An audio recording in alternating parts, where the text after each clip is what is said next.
में आप सबका स्वागत है। मैं निपुणा लंबैन।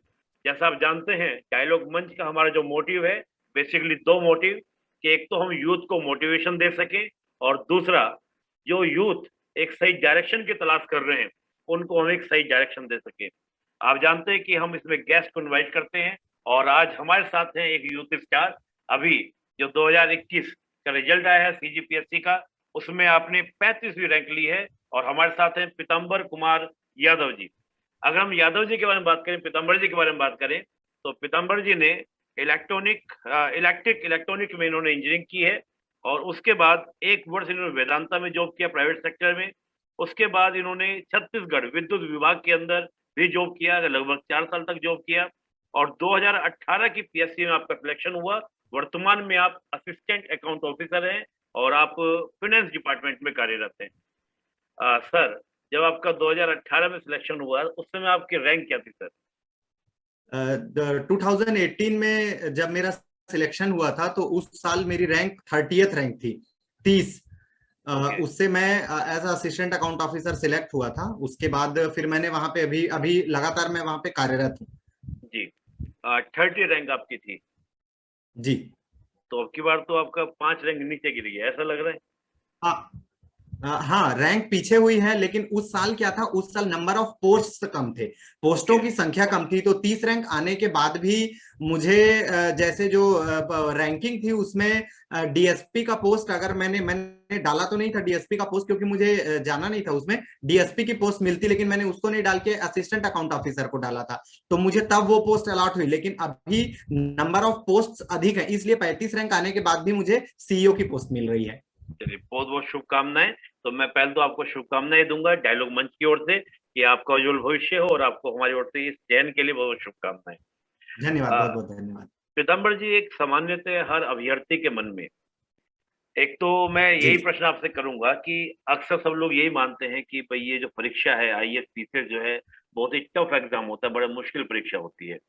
और जी जी सामान्यतः आप देखते होंगे, हर जनरली आप देखते होंगे, आईएएस पीसीएस जी के बारे में धारणा रहता है कि वो सब कुछ जानता है, बहुत इंटेलिजेंट होता है, ईश्वर के एकदम स्पेशल बनाया होता है माइंड। तो जी जिस जी दिन आपने स्टार्ट किया था 2018 में, आपने जब सिलेक्शन लिया पहली बार, और जी इस बार आप जी 2021 में आप डिप्टी एसपी के लिए आप सिलेक्टेड हुए हैं, तो उस दिन जब आपने स्टार्ट किया था और आज जब आपका इतने अच्छे पद पर आपका चयन हो चुका है, तो क्या अंतर लगता है? जी। आपकी सिविल सेवा के बारे में क्या राय है? आपकी इस परीक्षा के बारे में क्या राय है आपकी?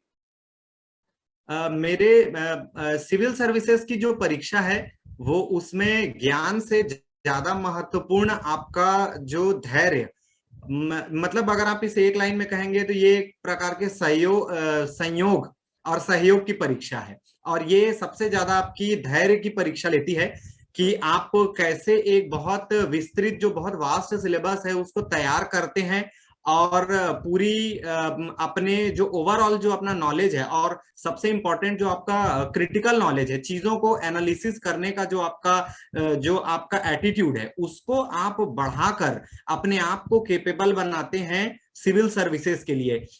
ये जैसे कि आपने जो एक लाइन यूज करी कि पूरी दुनिया एक्सपेक्ट करती है कि सिविल सर्वेंट को सब कुछ पता हो, तो ऐसा नहीं है। एट ए टाइम आपको सब कुछ नहीं भी पता हो सकता है, और एक डिफाइंड सिलेबस है, उसमें उस डिफाइंड सिलेबस को आपको पढ़ना है, और उसमें आपको अमंग दी योर कॉम्पिटिटर्स अच्छा करना है।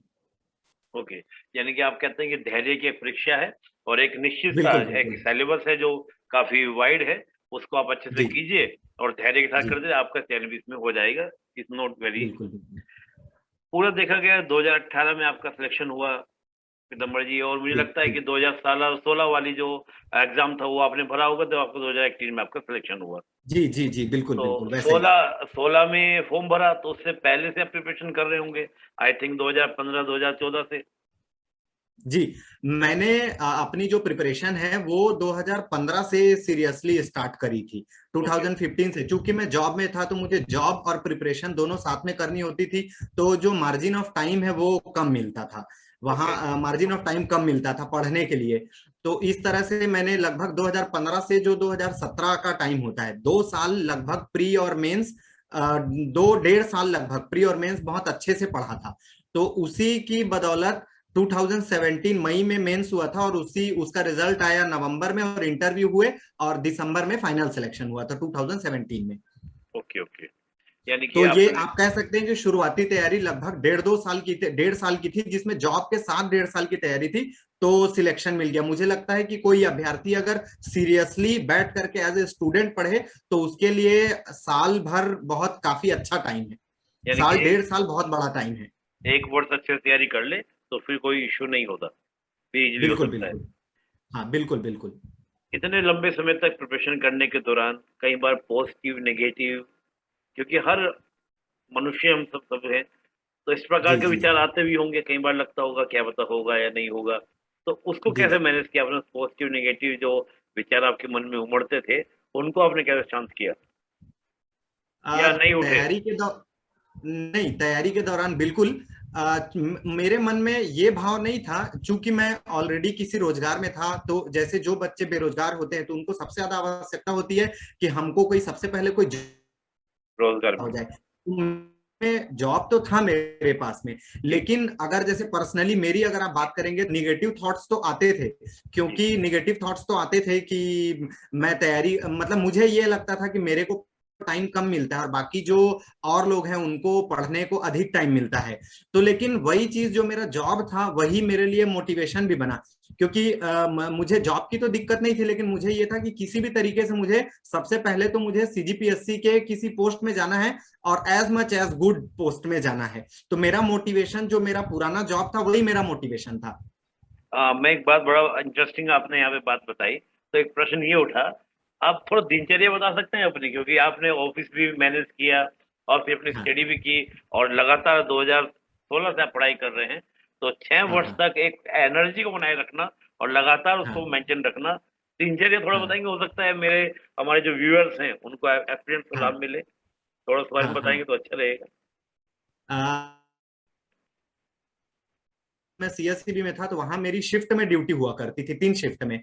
तो वो ओके। शिफ्ट के हिसाब से था। लेकिन मतलब जैसे जब मेरी शिफ्ट दोपहर की शिफ्ट रहती थी, तो मैं सुबह ही पढ़ता था, दोपहर 2 बजे तक। और ओके। जब सुबह की शिफ्ट होती थी, तो मैं दोपहर 2 बजे आके दिन भर पढ़ता था। और नाइट शिफ्ट होता था, तो लगभग आधा दिन मिल जाता था पढ़ने को। तो उसने, वो शिफ्ट की जो ड्यूटी थी, उसने मुझे मदद करी, मुझे टाइम थोड़ा ज्यादा मिला वहां पे। अगर जनरल की ड्यूटी होती, तो मैं सुबह 10 बजे 11 बजे जाता, शाम को 5 बजे आता, तो भी ठीक है, सुबह और शाम का टाइम मिलता। तो क्या है, जब आप जॉब करते हैं, तो आपके पास बाकी कार्यों के लिए, मतलब आपके पास घूमने या अपना किसी कोई दूसरी पार्टी वगैरह या कोई भी चीज अपने सेल्फ एंजॉयमेंट के लिए टाइम कम होता है। आपके पास जितना टाइम है, आपको उसको 2 हिस्से में बांटना है, और दूसरा आपका पढ़ाई का टाइम। तो वैसे अगर आज जैसे अभी मेरा रूटीन देखेंगे, अभी चूंकि मैं सिविल नेचर के जॉब में हूँ, तो मैं वैसे सुबह जल्दी उठता हूँ। मैं रात को लेट तक पढ़ने का कभी आदी नहीं रहा। मैं सुबह जल्दी उठना पसंद करता हूँ, 5 साढ़े 5 बजे तक। उसके बाद थोड़ी एक्सरसाइज, थोड़ा रनिंग, मुझे रनिंग एक्चुअली काफी पसंद है। मैं ओके। रनिंग करता हूँ, बाकी और थोड़ा मोड़ा योगा भी करता हूँ, लेकिन स्पेशली मेरे को रनिंग पसंद है। क्यों? उसके बाद सामान्य दिनचर्या, जैसे अभी ऑफिस है, तो 11 बजे ऑफिस, उसके पहले पढ़ाई, और ऑफिस के बाद आकर के पढ़ाई 5:30 6 बजे के बाद। और ओके। रात को मैं 10:30 बजे निश्चित तौर पे सो जाता हूँ, 10:30 बजे, क्योंकि मुझे नींद भी बहुत आती है। ओके। यानी कि आप एक तो ब्रह्म मुहूर्त का थोड़ा रखते हैं कि भाई हाँ 5 8 बजे उठ जाना, तो ब्रह्म मुहूर्त हाँ जो हाँ हमारे वेदों में लिखा है, हमारे ग्रंथों में लिखा है, हाँ हाँ आप हाँ उसका पालन बिल्कुल। करते हैं। ये बड़ा हाँ, अच्छा और है कि मैं कहते हैं युवाओं कि को भी यही मैं प्रेरणा है। युवाओं को भी सर यही सजेशन देना चाहूंगा कि आजकल के युवा, मैंने जैसे कई युवा लड़कों से बात की है, 23 23 24 24 साल के लड़के रात को 3 3 बजे तक जागते हैं। जैसे मुझे अभी कुछ लड़के मिले थे, वो ये कह रहे थे कि हमारा नींद ही नहीं पड़ता। तो उनको यही चीज समझाया कि आप अपने बॉडी क्लॉक को खराब मत करो, सुबह बिल्कुल। जल्दी उठो, और रात को 11 मैक्सिमम 12 बजे तक सो, और उसके हिसाब से 7 घंटा पूरा करके आप सुबह उठ जाओ। वो आपको बेनिफिट करेगा पढ़ाई में। हालांकि बिल्कुल। अलग अलग लोगों की अलग अलग स्ट्रैटेजीज हो सकती है। हाँ, नहीं तो सबका अलग अलग है, लेकिन आप उसको फॉलो हाँ करते हैं, ये अच्छा है। हाँ इससे एनर्जी रहती है। पितामही जी, मैं आपका जब पूरा देख रहा था, मार्क्स को देख रहा था, तो मैंने एक बड़ी खास बात देखी जो बहुत कम में देखने को मिली। हम 7 जो पेपर है उसको अगर हम लोग हटा दें, तो बाकी सब में आपका लगभग आपका एक एवरेज मार्क्स रहा। फर्स्ट पेपर जी में भी जी आपका 124 साढ़े 124.5 रहा, सेकंड पेपर में आपका 120 रहा, थर्ड में आपका 111 रहा, तो फोर्थ में आपका 118.5 रहा, लगभग यानी कि जी आपका एवरेज रहा। ये बड़ी जी एक अच्छी सी बात है कि आपने सभी पेपर को एक वेटेज दिया, जी जी बराबर समान वेटेज दिया, जी तभी आपके इस प्रकार के मार्क्स आपके एकदम एवरेज मार्क्स आपके आ रहे हैं। तो जी ये जी। पूरे पेपर को आपने सातों पेपर को तैयारी करने के लिए क्या स्ट्रेटजी आपने अपनाई थी? जी, मैं देखता हूँ कि बहुत वेरिएशन हो जाता है, किसी पेपर में बहुत ज्यादा अच्छे नंबर आ जाते हैं, किसी में बहुत कम आ जाते हैं। तो ये आपने कैसे मैनेज किया सारे पेपर को एवरेज करना? अ, अ, ये सीजीपीएससी की परीक्षा में एक्चुअली सातों पेपर का इम्पोर्टेंस है, और अगर ये ज्यादा अच्छा होगा कि आप सातों पेपर की तैयारी लगभग बराबर करें। और वो आपको कैसे पता चलेगा कि आपने तैयारी सातों पेपर की सही से करी है? वो पता चलेगा आपको जब कहीं टेस्ट वगैरह देते हैं, तो उससे आपको ये पता चलता है कि आपके सातों पेपर की तैयारी सही चल रही है। क्योंकि ऐसा होता है कि मान लीजिए आपने एक पेपर को बहुत अच्छा करा, तो उसमें होता क्या है कि जो चेकर हैं उनको भी मार्क्स देने की उनकी भी कुछ लिमिटेशंस है, वो आपको अनलिमिटेड मार्क्स नहीं देंगे, वो ओके। आपको उतना ही मार्क्स देंगे जितना उनको परमिटेड होगा। तो आप बहुत ज्यादा अच्छा भी लिखेंगे तब भी आपको वो हाईएस्ट मार्क्स ही मिलेंगे। जैसे सपोज एक एग्जांपल मैं इसका दूं, तो कोई 10 मार्क्स का अगर क्वेश्चन है, तो जब आप बहुत ज्यादा अच्छा लिखेंगे तो उस 10 मार्क्स के जी। क्वेश्चन में आपको 8 मार्क्स मिल जाएंगे, और जो थोड़ा कम अच्छा लिखेगा उससे 7 मिलेगा, 6 मिलेगा। लेकिन अगर तो इसमें क्या होगा, अगर आपने एक ही पेपर में अपना बहुत जोर दे दिया और दूसरे पेपर को कमजोर कर दिया, तो फिर जी। इससे बात बनेगी नहीं। आपका क्या होगा, आपका एक पेपर में अच्छा मार्क्स आएगा, लेकिन ओवरऑल में आपके मार्क्स कम हो जाएंगे, जो कि आपको एक बहुत अच्छी रैंक तक नहीं लेकर के जा सकते। इसीलिए हाँ, अपने 4-5 3-4 सब्जेक्ट आप जरूर सेलेक्ट कि इसमें जी। मैं सबसे ज्यादा स्कोर करूंगा, लेकिन आपका एक एवरेज स्कोर भी होना चाहिए कि इसमें इतने से नीचे नहीं जाना है। जी।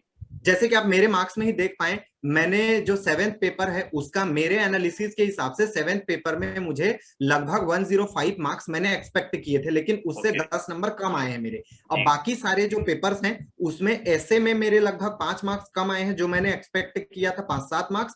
ओके। और ये जो वो पेपर है, 7th पेपर है, जी। उसमें कम आए हैं। और 4 मार्क्स आपका फर्स्ट पेपर में कम आया, 126 आए हैं, मैंने लगभग 130 अप्रोक्स, मतलब 125 टू 130 ही एक्सपेक्ट करा था। तो ओके। लगता था कि 130 आएगा, लेकिन वैसे देखेंगे तो 4 मार्क्स थोड़े उसमें भी कम है।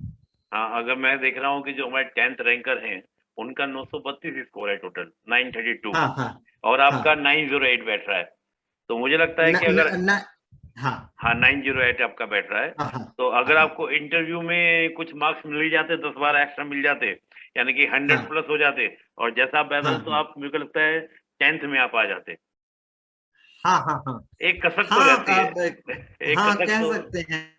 हाँ हाँ। हाँ। लेकिन अब क्या है, मतलब ये सारी चीजें क्या है, आपका इनमें कंट्रोल नहीं होता है। और दूसरी चीज ये है कि इंटरव्यू का, जैसे जैसे जिनकी आपने बात करी है, जैसे तो उनमें क्या है, उनका रिटर्न भी ज्यादा है। तो कई लोगों का ऐसा होता है कि रिटर्न अच्छा होता है, लेकिन किन्हीं कारणों से वो दिन या वो बोर्ड या फिर बहुत सारे सरकमस्टेंसेस बिल्कुल, है कि बिल्कुल। इंटरव्यू बहुत अच्छा नहीं गया। तो जिन मेरे मुझे लगता है कि विद्यार्थियों को उस पर वर्क करना चाहिए जिस पे उनका कंट्रोल है। मेन पे। मतलब आप सबसे पहले मेंस पे बहुत अच्छा कीजिए, क्योंकि देखिए, अगर आपका मेंस अच्छा है तो जी। आपको पोस्ट लेने से कोई नहीं रोक सकता। और अगर आपका जैसे मेंस अच्छा नहीं गया है, तो आपको इंटरव्यू में कितने भी मार्क्स मिल जाए, हो सकता है कि आपको पोस्ट मिले या पोस्ट ना मिले। लेकिन अगर आपके सपोज मेंस में अच्छे मार्क्स हैं और इंटरव्यू में थोड़े कम भी हो गए, तो आपकी रैंक पीछे जाएगी, आपको कोई दूसरा पोस्ट मिलेगा, वो ना मिलेगा जो आपको चाहिए, लेकिन ये कंफर्म है कि आपको पोस्ट मिलेगी। इसीलिए आपका पूरा एम्फेसाइज सबसे पहले मेंस पे होना चाहिए। बिल्कुल, यही बात हमारे जो फर्स्ट एंकर हैं, उनका भी यही हाँ, कहना है, क्योंकि उनके तो आपसे भी 90 मार्क्स उन्होंने इंटरव्यू में लिए। बहुत बहुत ज्यादा मार्क्स है उनके, 898 मार्क्स है। हाँ, 90 90 मार्क्स है इंटरव्यू के अंदर, और वर्षा हाँ बंसल के 130 हैं, जो हाँ हाँ सबसे हाईएस्ट मार्क इंटरव्यू में वर्षा बंसल जो 6 रैंक जो हैं, और आपके तो हाँ हाँ। जी 95 जी हैं। बहुत अच्छा, जी यही जी। बात निधि जी भी कह रहे थे कि हमारा अगर हाँ मेंस अच्छा हो, तो हमें सिलेक्शन हाँ से कोई नहीं रोक सकता। तो यही पॉइंट हाँ आपने दिया कि मेंस आपको अच्छे से करना चाहिए। और सबसे हाँ। बड़ी मैं बात है इसमें कि एक बात आपको ना, जी, बिल्कुल, प्लीज़, हाँ, प्लीज़, एक प्लीज़। बात और जोड़ना चाहूंगा कि जब मैंने 2016 की पीएससी दी थी, जी। तब तब तो मेरा एम, अभी तो मेरा एम ये था कि मुझे इस पोस्ट से ऊपर के पोस्ट में जाना है। तब ये था मेरा एम कि मुझे किसी भी तरीके से सिलेक्शन लेनी है, मतलब मेरी रैंक कितनी भी आए, लेकिन मेरे को पोस्ट लेना है। तो मैंने एक नंबर, जो उस टाइम में मार्क्स का ट्रेंड चलता था, उसके हिसाब से बनाया था कि मुझे इतना स्कोर करना है। तो उसमें भी मुझे, जब मैं मेंस दे चुका था, तो इंटरव्यू देने से पहले मैं 100% इस बात के लिए श्योर था कि रैंक कितनी भी आए, मेरा सिलेक्शन होगा इस साल, क्योंकि मैंने 750 मार्क्स का टारगेट बनाया था। उस टाइम में ट्रेंड ये चलता था कि अगर आपको 750 से ऊपर मार्क्स हैं और इंटरव्यू में आपको मुझे पता था कि मिनिमम मार्क्स मेरे को कितना मिल सकता है इंटरव्यू में, तो वो भी अगर आपको मिल जाए तो भी मैंने जोड़ के मेरा सिलेक्शन होगा। और मेरे मार्क्स आए थे रिटर्न में 793 और इंटरव्यू में आए थे आपके 74, तो दोनों जोड़ के रैंक भी बहुत अच्छी आई थी। तो इस वजह से आपको अपने मेंस पे पूरा कॉन्फिडेंस होना चाहिए। बिल्कुल। तो आपने मेंस की स्ट्रेटजी अपनाई कि मैं टेस्ट दूंगा हर पेपर का, और टेस्ट का जी, जो मार्किंग होगी उसके अकॉर्डिंग मैं अपने आप को प्रिपेयर करता रहूंगा। एनालिसिस करूंगा। हाँ बिल्कुल। जी जी लेकिन मैंने एक जी ट्रेंड देखा है पीताम्बर जी, सभी का, चाहे हम टॉपर्स की बात करें, अच्छी रैंक आपकी 35 रैंक है, इज नॉट बैड रैंक, क्योंकि हम देखते हैं कि 50 तक रैंक अच्छी मानी जाती है, 100 तक अच्छी मानी जाती जी है। जी जी जी तो 7 पेपर में सभी के कम नंबर है। जी एक तो हम लोग एक्सेप्शनल छोड़ दें, तो हाँ बाकी सभी के मैं देख रहा हूँ कि काफी कम नंबर है। 7th रैंक का हम बात करते हैं तो ये 14 रैंक में है आकांक्षा पांडे, उनके 115 नंबर है 7 पेपर में। नहीं तो मैं देख रहा हूँ जी जी सभी के नंबर क्या है, लगभग काफी कम है। जी जी तो ये जी आपको क्या लगता हाँ, है मैं भी 7 देख पा पेपर, रहा हूँ। हाँ 7 पेपर में डायनेमिक होने के कारण इसलिए कम रह गए नंबर, या क्या कारण लगता है कि 7 पेपर इतना सभी के नंबर कम क्यों है? सेवेंथ पेपर का अभी जैसा ये जो सेवेंथ पेपर है, ये पहले पीएससी के सिलेबस में था नहीं, ये अभी पिछले साल ही जुड़ा है, पिछले के पिछले साल। अभी ये इस पैटर्न दूसरी बार एग्जाम है। तो जी इस पैटर्न का क्या है, जो जो इसका पूरा सिलेबस है उसका बहुत सारा मटेरियल अभी स्टूडेंट्स के लिए अवेलेबल भी नहीं है मार्केट में। तो जी जैसे जितना मटेरियल अवेलेबल है, जो इंटरनेट से अवेलेबल हो पाता है वो, और जो जैसे मार्केट में अभी कुछ बुक्स वगैरह आई हैं, तो उनसे जितना प्रिपरेशन हो पाता है उतना सभी कंटेस्टेंट करते हैं।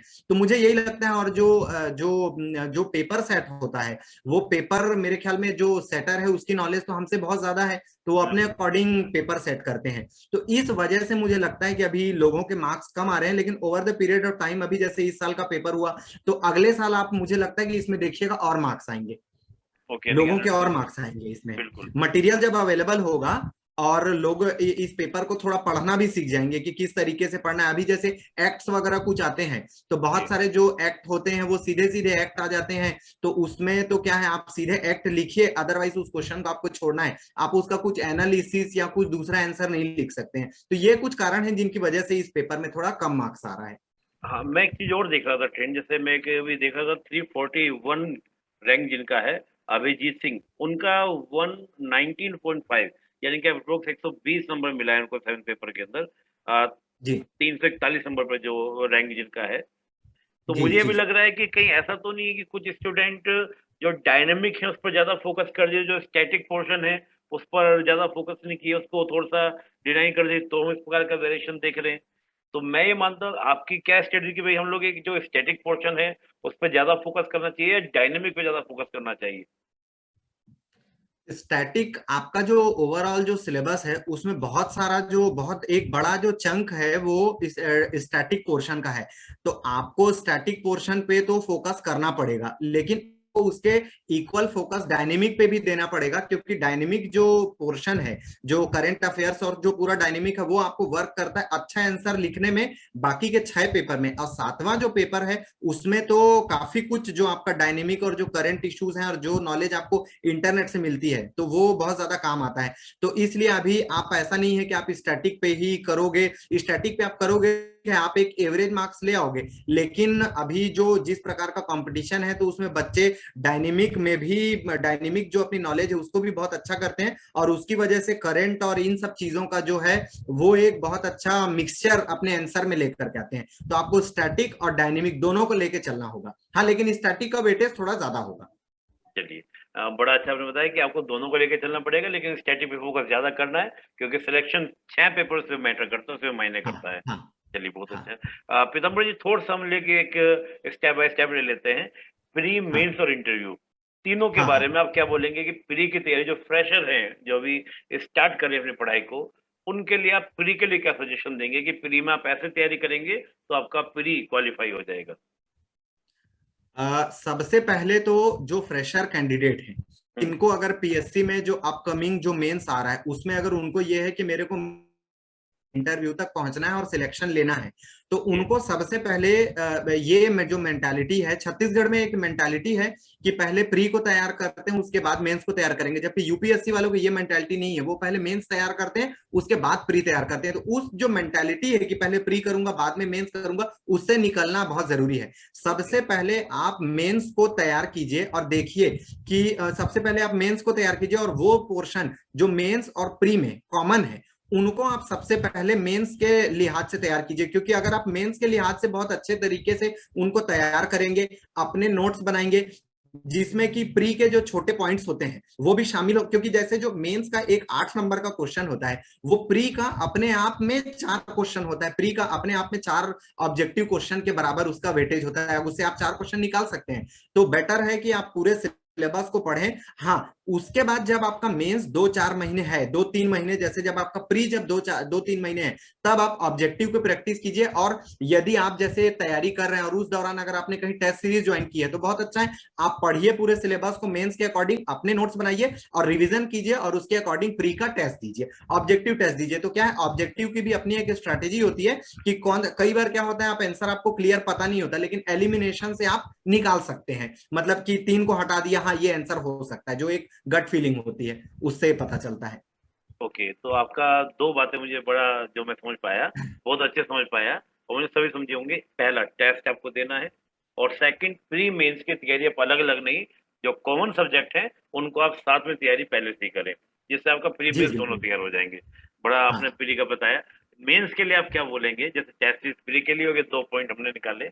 मेंस के लिए आप क्या हाँ, बोलना चाहेंगे अभ्यर्थियों को, फ्रेशर को? मेंस के लिए सबसे पहले तो नोट्स होते हैं, ये देखिए हर व्यक्ति का डिफर कर सकता है। जैसे आपको कोई सब्जेक्ट पे किसी व्यक्ति का कमांड अधिक है, तो वो हो सकता है कि उसमें, क्योंकि टाइम बहुत आपके पास कम है, तो आप ये कर सकते हैं कि बुक में ही अपना सिलेक्ट कर लें कि बुक में ही पढ़ के कि इसका आंसर ये, और वैसा कर सकते हैं। और कुछ सब्जेक्ट जैसे जो आपका वीक है, तो वो आप बुक से पढ़ के अपने हैंड रिटन खुद के नोट्स आपको बनाना बहुत जरूरी है, क्योंकि आपको वही आपके लिए वर्क करेगा। तुम जब आप स्पेसिफिकली मेंस की तैयारी करते हैं, तो एक तो आपके पास अपना नोट्स होना चाहिए, और अब जो आपके पास अपना नोट्स है और जो आप बुक में है, तो आप क्या कीजिए, जो क्वेश्चंस है पुराने पेपर्स उठाइए और अपने खुद के नए क्वेश्चंस बना लीजिए, कुछ पुराने क्वेश्चन ले लीजिए, अपने खुद के नए क्वेश्चंस बनाइए और उनके आंसर आप पढ़िए उस टॉपिक को, और उनके आप आंसर लिखिए। 2 मार्क्स से क्वेश्चन बनाइए, 4 के बनाइए, 8 के बनाइए, वो आपको वर्क करेगा, वो आपको वर्क करेगा। बाद में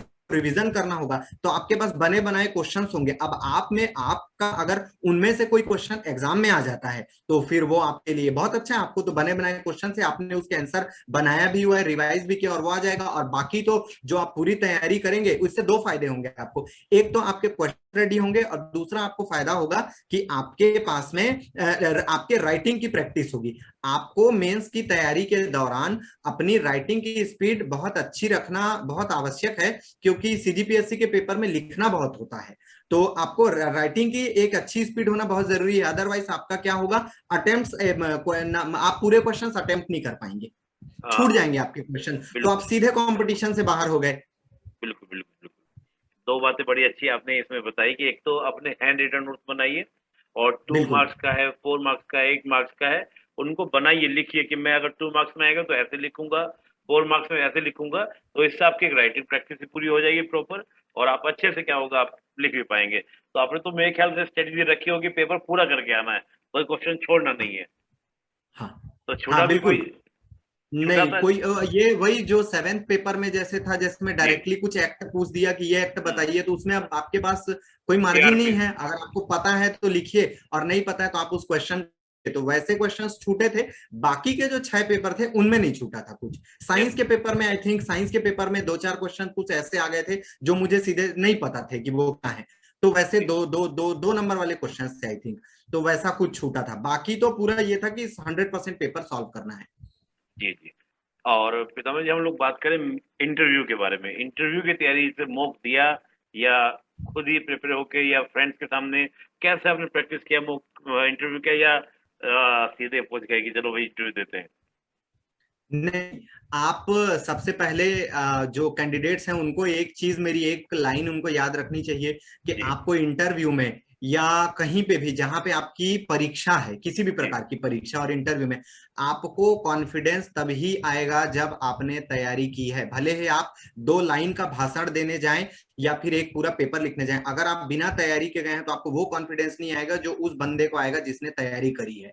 तो जी, आपको सबसे पहले तो इंटरव्यू में इस मेंटालिटी के साथ तो रहना ही नहीं है कि नहीं ठीक है मैं इंटरव्यू सीधे जाऊंगा और दे के आऊंगा। आपको उसकी एक वेल प्लान बहुत अच्छी तैयारी करना आवश्यक है। सबसे पहले इंटरव्यू में तैयारी करने के लिए यह आवश्यक है, आप अपने बायोडाटा को लिखिए, जो पीएससी का जो हमारा जो इंटरव्यू का फॉर्म होता है उसमें आप लिखिए जो जो जानकारी उनने पूछी है उसको लिखिए। उसके हिसाब से आप अपने संभावित क्वेश्चंस निकालिए कि क्या क्या क्वेश्चंस मेरे से पूछे जा सकते हैं। वो बड़े आसानी से समझ में आने लगता है। जैसे मेरा नाम पीताम्बर है तो वो देख करके कोई भी ये पूछता है मुझे कि आपके नाम का क्या अर्थ है, तो बिल्कुल, मैं वो बताता हूँ। फिर वहां से बात जाती है भगवान कृष्ण तक, और फिर आप भगवान कृष्ण, महाभारत, गीता, इनका आपको पता होना चाहिए। अब जैसे मैं पीताम्बर हूं और मेरे से कोई गीता महाभारत के कुछ प्रसंगों के बारे में पूछे या महाभारत का कुछ क्रिटिकल एनालिसिस कुछ ये पूछे, तो वो पोर्शन मेरा कमजोर नहीं होना चाहिए, मुझे पता बिल्कुल, होना चाहिए उसके बारे में चीजें।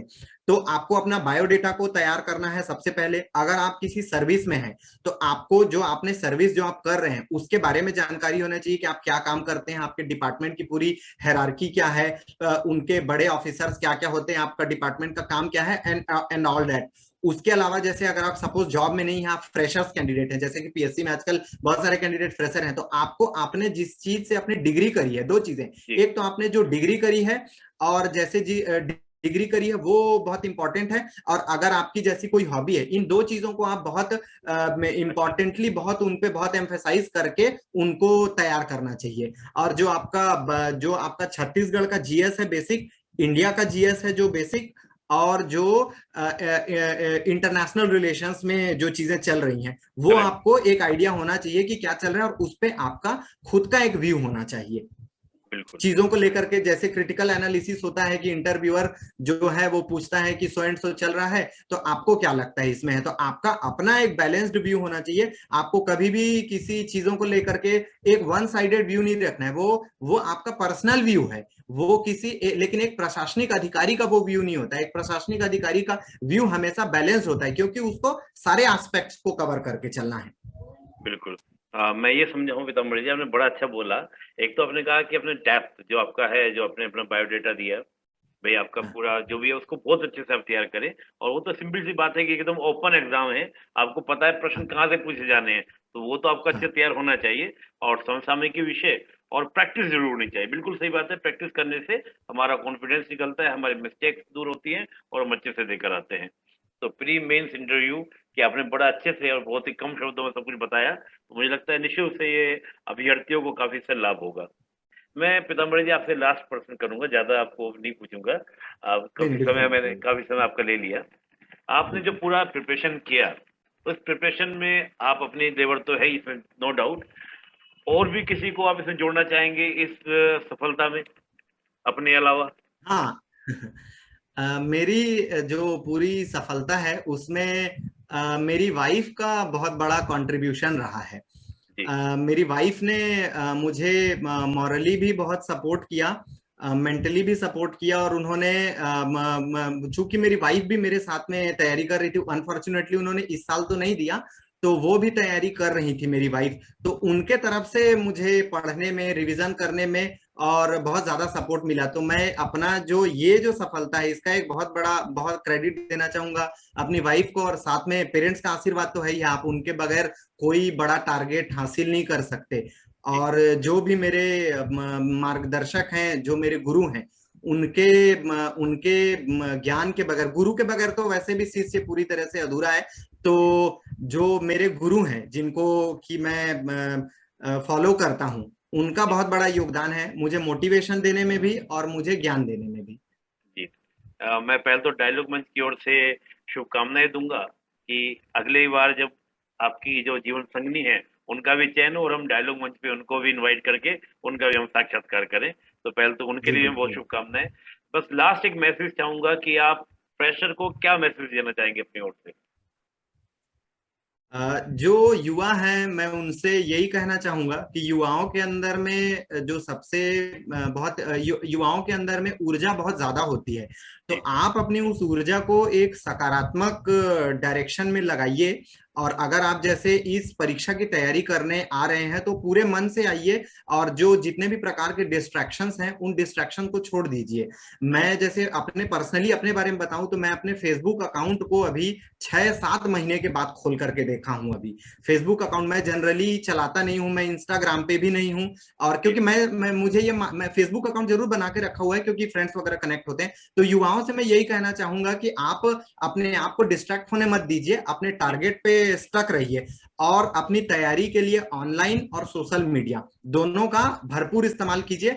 और PSC is not the end. अगर आपका नहीं भी होता है पीएससी में तो बहुत सी दुनिया में बहुत बहुत सी राहें हैं, आप दूसरे रास्तों पे भी जाकर के सफल हो सकते हैं। सफलता मतलब पीएससी चयन सफलता का पैमाना नहीं है।